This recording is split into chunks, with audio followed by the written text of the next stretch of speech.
21 বছর ধরে কাঁটাতারের ওপারে পরাধীন 24 পরিবার পুনর্বাসনের দাবিতে সরকারের কাছে আর্জি।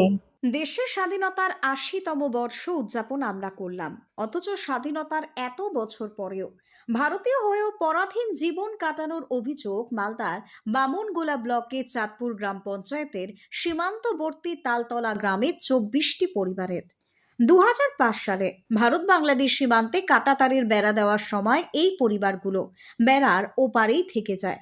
তারপর কেটে গিয়েছে প্রায় ২১টা বছর, এখনো তাদের বসবাস কাঁটাতারের ওপারে। গ্রামবাসীদের দাবি, তারা ভারতীয় পরিচয়পত্র থাকা সত্ত্বেও কার্যত জেলের মতো জীবন যাপন করছেন। চাঁদপুর গ্রাম পঞ্চায়েতের তালতলা গ্রামের একদিকে ভারত, অন্যদিকে বাংলাদেশ। পুনর্ভবা নদী এই এলাকায় দুই দেশের প্রাকৃতিক সীমারেখা বা জিরো লাইন হিসেবে কাজ করছে। নদীর ওপারে বাংলাদেশের নওগাঁ জেলার সাপাহার থানার আদাতলা গ্রাম, আর নদীর এপারে মালদার বামনগোলা থানার তালতলা গ্রাম। সীমান্তের কাঁটাতারের বেড়ার ওপারে থাকা ২৪টি পরিবারের অভিযোগ, নির্দিষ্ট সময় মেনে বিএসএফ কে পরিচয়পত্র দেখিয়ে তাতে যাতায়াত করতে হয়। দিনে ২-৩ বার যাতায়াত করলেও রাতের সময়ে অসুস্থতা বা জরুরি চিকিৎসার প্রয়োজন হলে চরমতম সমস্যার মধ্যে তাদের পড়তে হয়। গ্রামবাসীদের আরও অভিযোগ, পুনর্ভবা নদী এই অংশে সীমান্তের অন্যতম চিহ্ন হওয়ায় মাঝে মধ্যেই কিন্তু আতঙ্কের মধ্যে থাকতে হয়। তাদের দাবি, ওপার থেকে দুষ্কৃতীরা নদী পেরিয়ে এসে গবাদি পশু নিয়ে চলে যাওয়ার ঘটনা ঘটে, ফলে নিরাপত্তাহীনতার মধ্যে দিন কাটাতে হচ্ছে তাদের।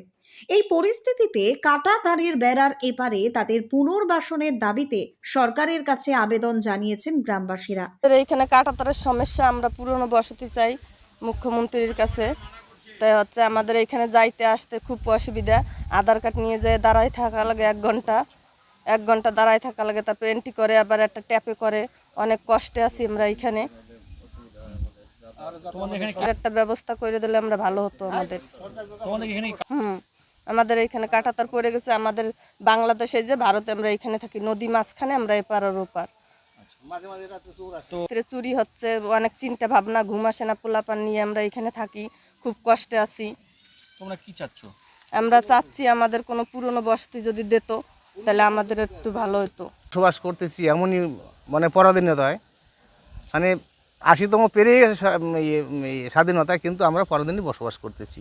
বিএসএফের কাছে আধা ঘন্টা গেটে দিয়ে আমাদের ঝামেলা করতে, আবার আসার সময় যদি কোনো ডেলিভারি হোক, কোনো এমার্জেন্সি রুগী হোক, ওখানে আমার আধা ঘন্টা 1 ঘন্টা টাইম নিতে হয়।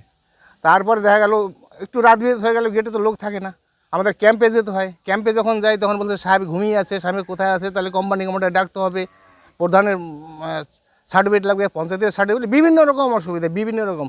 আমরা যে জেলখানায় মনে হয় এর থেকে একটু মানুষ স্বাধীনতা থাকে বাংলাদেশের উপরে। এটাই কোন জেলা ওটা?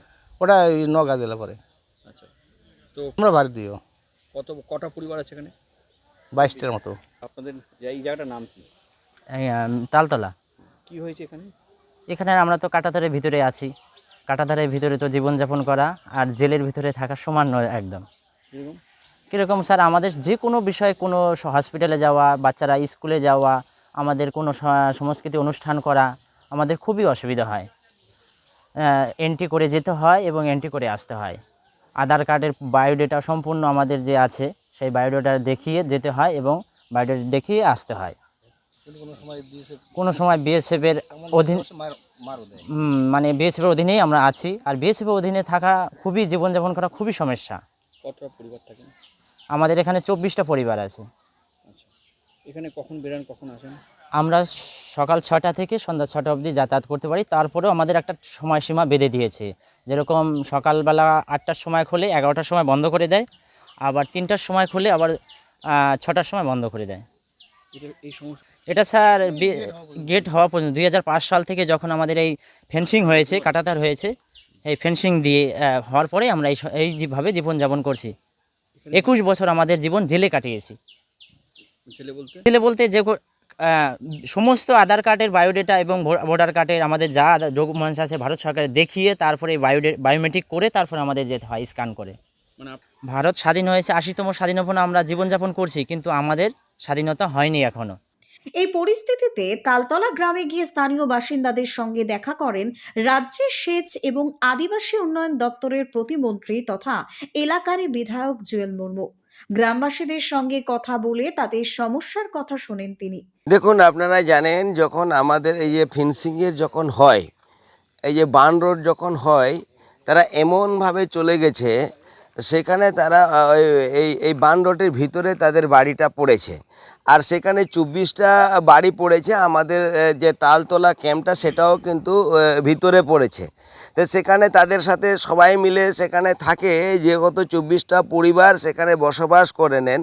তো এইখানে যে প্রটোকল যেটা রয়েছে, যে যারা এইখানে যারা আসবেন আত্মীয় স্বজন, তাদেরকে আসতে গেলে তাদের আধার কার্ড এবং ভোটার কার্ড, তাদের যে ঠিকানা সমস্ত কিছু এখানে এন্ট্রি হয়ে থাকে, এবং কার বাড়িতে আসছেন, কার বাড়িতে থাকবেন, যে এইরকম বিষয়।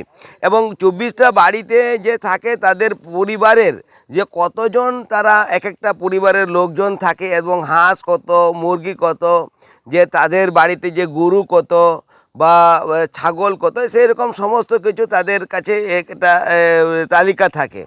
তারা ওই হাঁসও কিন্তু মরে গেলেও তাদেরকে জানাতে হবে যে আমার হাঁস মারা গেল, বা শুয়োর, এখানে তো শুয়োরের বিষয় আসে না, তাদের নজরে থাকে, যে যারা আসতে গেলেও তাদের নজরে থাকে এবং যেতে গেলেও তাদের নজরে থাকে। আর বিএসএফ তাদের সাথে যোগাযোগ করে নিয়ে সব সময় থাকে। কিন্তু কোনো সময় দেখা গেল যে কারো যদি অসুবিধা, যদি কিছু মারাত্মক রাত্রে যদি অসুখ যদি হয়ে যায়, সেখানে বিএসএফের কাছে অর্ডার করে তাদেরকে হসপিটালে কিন্তু নিয়ে যায়। কিন্তু দেশের মধ্যে থাকাকালীনও যে পরাধীনের মতন তারা যে বুঝতে পারছে যে আমাদেরকে অর্ডার ছাড়া, আমাদের সেখানে যে পারমিশন ছাড়া আমরা যেতে পারি না। কিন্তু এই যে তাদের যে প্রতি মুহূর্তে যে 20 মিনিট বা 30 মিনিট তাদের যে সময়টা নষ্ট হয় যে এন্ট্রি করার সময়, তারা ওটাই ভাবছে যে আমরা এখান থেকে আমাদেরকে আপনারা ভালো জায়গায় নিয়ে গিয়ে রাখেন। তাদের যে দাবি, আমরা এরকম অনেক কষ্ট ভোগ করলাম, ভারত স্বাধীন হওয়ার পর থেকে তো ছিলাম, চুরি ডাকাতি সব কিছু হতো, কিন্তু সেখানেও আমাদের যে ভারতের মধ্যে থাকার পরেও আমাদের সমস্যা আছে।